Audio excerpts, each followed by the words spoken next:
love my new air fryer purchase. It is amazing because it doesn't just air fry, it has a lot of other menu options you can choose from, and it's very easy to use. You just hit the on button and you see all the options right here that they have.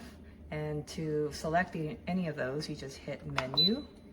I'm going to roast my potatoes. So I move the knob until it highlights roast, and it has it preset for you at 375 degrees. I'm going to change that temperature to 400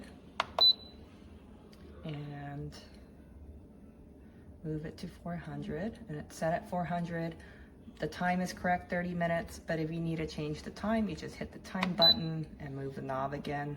And see, it even recommends the rack level for you, which they're telling you you want it to be the rack level 1, which I do have on 1. And then I'm going to preheat it first and push start. So before the timer goes off or starts, it's going to preheat first. And it's a great purchase. I recommend it. It's like another second oven. You can use it for more than air frying. You can bake cookies. I've used it for a full-size frozen pizza, and it turned out delicious.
I'm making chicken breast, and it has this probe. It's set to, right now the chicken's 45 degrees, but when it's to the right time, or to the right temperature for chicken, it's gonna shut off for me. So I won't accidentally overcook it, and I don't have to keep checking it.